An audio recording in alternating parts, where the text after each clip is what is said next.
लालू प्रसाद यादव जी के सपने में शंकर भगवान आते थे। बस बोले थे कि सावन में खूब मीठ खाना बना के राहुल गांधी के साथ खाए ना।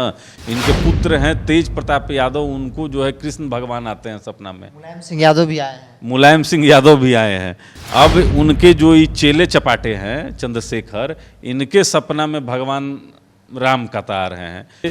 ओसामा जी इनके फूफा और चचा लगते हैं, उसी तरीके से अतीक जो हैं इनके फूफा और चचा लगते हैं। सनातन को गाली दीजिएगा तो देश के जो 100 करोड़ हिंदू हैं वह आपको सबक सिखाएंगे। मैंने देखा कि 2019 में राष्ट्रीय जनता दल का प्रतिनिधित्व करने वाला कोई बचा, मतलब बिना तेजस्वी और लालू प्रसाद यादव के इजाज़त के बगैर शिक्षा मंत्री ऐसे बोल सकता है? हिंदू विरोधी और सनातन विरोधी ये सब तो लिख कर देते हैं लालू प्रसाद यादव। देखिए, लालू प्रसाद यादव तो बिल फाड़ने वाले लोगों में से हैं।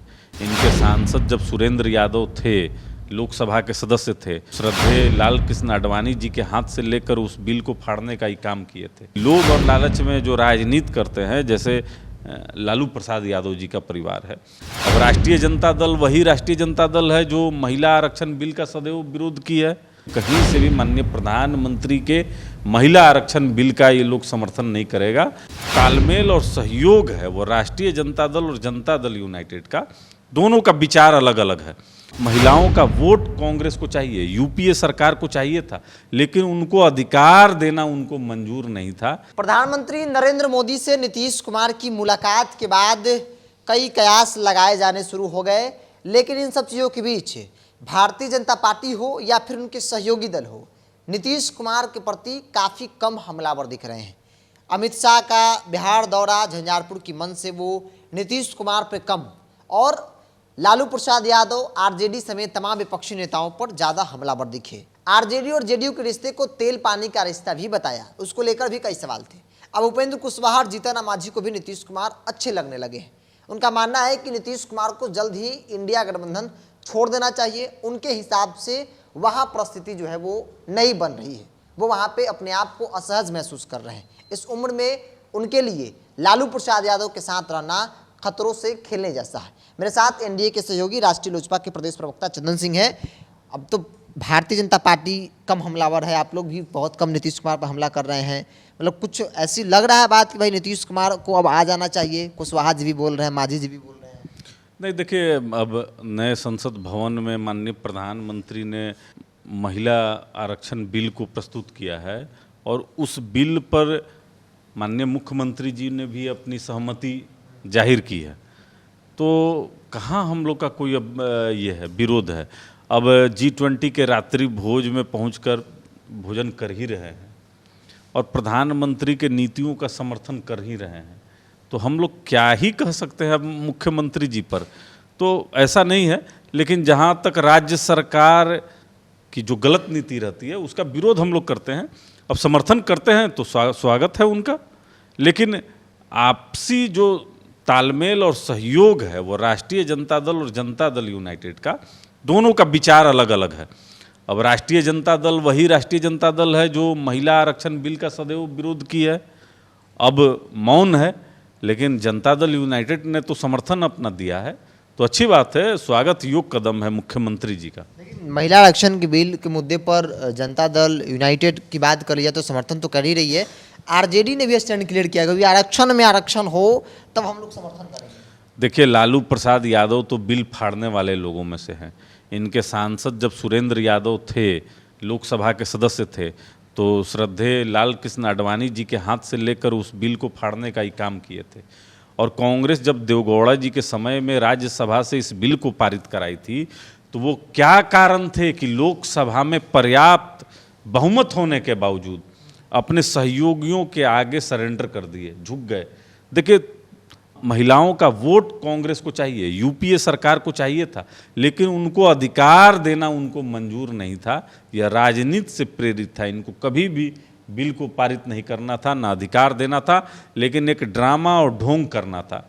हम लोग को पूर्ण यकीन है कि माननीय प्रधानमंत्री जी के कर कमलों के माध्यम से ये सफल हो जाएगा, और ये लोकसभा में, राज्यसभा में पारित भी होगा, और ये हकीकत में लागू भी होगा तो देश की जो आधी आबादी है वो यशस्वी प्रधानमंत्री आदरणीय नरेंद्र मोदी जी को आज शुभकामनाएं दे रही है, वंदन कर रही है। विपक्षी पार्टियां भी करिए कि ये भी जुमला कहीं न हो जाए। अमित शाह जैसे कहते हैं कि 2 करोड़ का वादा जुमला था, तो वैसी महिला आरक्षण बिल भी है वो जुमला हो जाएगा।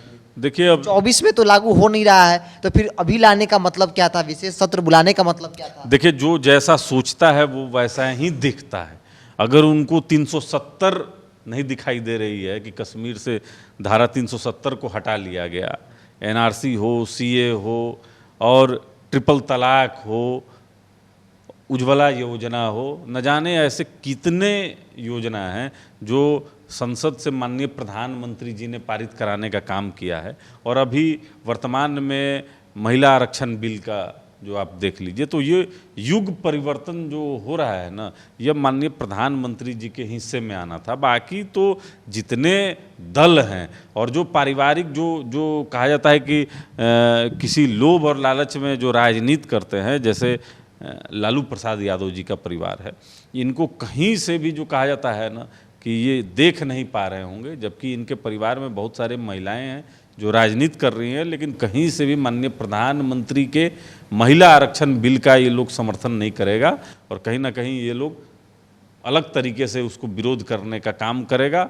और इसमें ये लाइए, उसमें वो लाइए, मतलब पॉजिटिव एनर्जी इन लोग के अंदर से निकल नहीं सकता है। माननीय प्रधानमंत्री जी के लिए बराबर इन लोगों के पास कुछ ना कुछ जो है सुनाने के लिए रहता ही है। तो वैसे लोगों को या वैसे दल का हम लोग कोई नोटिस नहीं लेते हैं। पूरे देश की आधी आबादी माननीय प्रधानमंत्री जी का स्वागत कर रहा है। जेडीयू और भारतीय जनता पार्टी के बीच के रिश्ते अब ठीक हो रहे हैं, तो क्या अगर, चूंकि राजनीति में कुछ भी होता है और कई बार ऐसा हुआ भी है, नीतीश कुमार अगर मूड बनाते हैं कि चलो भाई अब वापसी किया जाए एनडीए में, तो दिक्कत तो सहयोगी दलों को तो नहीं होना चाहिए, आप लोगों को दिक्कत तो नहीं? देखिए किसी को दिक्कत नहीं है, लेकिन सबसे बड़ा चीज़ है कि क्या नीतीश कुमार जी एसेट बनकर आ रहे हैं या लायबिलिटी। अब ये तय भारतीय जनता पार्टी को करना होगा, क्योंकि देखिए नीतीश कुमार इन दिनों तो हर एक विषय पर भारतीय जनता पार्टी के कहीं ना कहीं समर्थन कर देते हैं, हामी भर देते हैं। महिला आरक्षण का समर्थन कर दिया इन्होंने, G20 के रात्रि भोज में पहुंचकर कहीं ना कहीं कांग्रेस को चिढ़ाया और आईना दिखाया। और 1 नेशन 1 इलेक्शन पर भी नीतीश कुमार जी का बयान आ गया है कि हम इलेक्शन के लिए तैयार हैं। और कहने के लिए सिर्फ हाँ संविधान बदला जाता है, मीडिया को आज़ादी नहीं है, जबकि मीडिया उतना ही कवरेज माननीय प्रधानमंत्री को देती है और उतना ही कवरेज नीतीश कुमार जी को देती है। तो ऐसा नहीं है। हाँ, नीतीश कुमार जी के जो अभी बिहार में जो कार्यकलाप है उसका विरोध हम लोग करते हैं, लेकिन अगर वह इस गठबंधन के तरफ आते हैं तो ये प्रधानमंत्री जी को देखना है, भारतीय जनता पार्टी को देखना है, बड़े सहयोगी हैं। अगर उनको कोई इसमें ऑब्जेक्शन नहीं है तो हम तो सहयोगी दल हैं। एक अंतिम सवाल ले लेते हैं बिहार के शिक्षा मंत्री को लेकर। वो कई बार हिंदू धर्म ग्रंथों को लेकर विवादित टिप्पणी करते रहे हैं और इस बार उन्होंने कहा कि भाई राम जी जो है वो मेरे सपने में आए थे और वो जैसा कहते हैं वैसा हम करते हैं। देखिए दिक्कत क्या कहाँ है कि जिस पार्टी में है, लालू प्रसाद यादव जी के सपने में शंकर भगवान आते थे, है ना, वह मतलब बोले थे कि सावन में खूब मीठ खाना बना के राहुल गांधी के साथ खाए ना। इनके पुत्र हैं तेज प्रताप यादव, उनको जो है कृष्ण भगवान आते हैं सपना में। मुलायम सिंह यादव भी आए हैं। मुलायम सिंह यादव भी आए हैं। अब उनके जो ये चेले चपाटे हैं चंद्रशेखर, इनके सपना में भगवान राम का तार हैं। और इनके जो रिश्तेदार हैं उत्तर प्रदेश में, अखिलेश के जो नेता हैं स्वामी प्रसाद मौर्य, वो भी सनातन धर्म को इसी तरीके से कोसते रहते हैं। देखिए ये आज के नहीं है, ये आज इससे नहीं कोस रहे हैं, ये तो बरसों बरस से कोस रहे हैं। और तुष्टीकरण की राजनीति, जैसे ओसामा जी इनके फूफा और चचा लगते हैं, उसी तरीके से अतीक जो हैं इनके फूफा और चचा लगते हैं। तो हम लोग तो बहुत कुछ कहेंगे नहीं, तुष्टीकरण की राजनीति है। मजार पर जाकर चादर चढ़ाइए, आशीर्वाद लीजिए, फलिए फूलिए, लेकिन सनातन को गाली दीजिएगा तो देश के जो 100 करोड़ हिंदू हैं वह आपको सबक सिखाएंगे। राजनीति में वोट के माध्यम से सबक सिखाया जाता है और अच्छी तरीके से सबक सिखा देंगे। आपने देखा कि 2019 में राष्ट्रीय जनता दल का प्रतिनिधित्व करने वाला कोई बचा? लोकसभा में साफ हो गया ना, तो इन लोगों के पास तो कुछ नहीं बचेगा। आने दीजिए 2024, पता चल जाएगा। मंडल बनाम कमंडल 85 बनाम 15 का जो बात ये लोग करते हैं, और भगवान राम को और रामचरितमानस को और रामायण को जितना इन्होंने गाली दिया है तेजस्वी प्रसाद यादव की सहमति से और उधर अखिलेश की सहमति से, मतलब बिना तेजस्वी और लालू प्रसाद यादव के इजाज़त के बगैर शिक्षा मंत्री ऐसे बोल सकता है? तेजस्वी यादव ने तो विरोध किया ना भाई कि भाई इनको शिक्षा पर ध्यान देना चाहिए, वो इस तरह की बयानबाजी में नहीं। बिल्कुल नहीं, स्क्रिप्टेड है ये पूरे तरीके से। तेजस्वी और लालू प्रसाद यादव के गाइडेंस में ये सब बुलवाया जाता है। हिंदू विरोधी और सनातन विरोधी ये सब तो लिख कर देते हैं लालू प्रसाद यादव, और तब हिंदुओं को गाली दिया जाता है। लालू यादव तो पूजा पाठ में विश्वास रखते हैं, पूजा पाठ करते हैं आजकल, ये तो खूब कर रहे हैं। आप कह रहे हैं कि हिंदू विरोधी हैं वो। अब देखिए, जिसके पार्टी का मंत्री इस तरीके से बयान देता हो, उसके बावजूद वो अपने पद पर कायम हो, तो आप समझ लीजिए कि लालू प्रसाद यादव आई वॉश करने का प्रयास कर रहे हैं। सनातन और हिंदू को ये बेवकूफ़ समझते हैं। तो इनको 2024 में हिंदू जो हैं वह इनको सबक सिखाएंगे और इनको वोट के माध्यम से इनको घर बैठाने का काम करेंगे।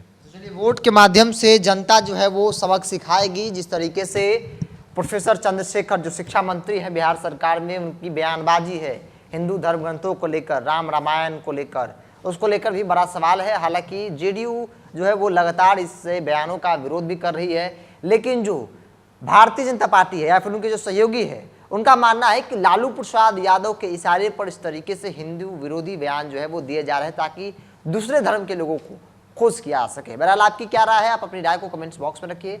अगर आप मेरे चैनल को यूट्यूब पर देख रहे हैं तो सब्सक्राइब कर लीजिए, फेसबुक पर देख रहे हैं तो पेज को लाइक और फॉलो कर लीजिए।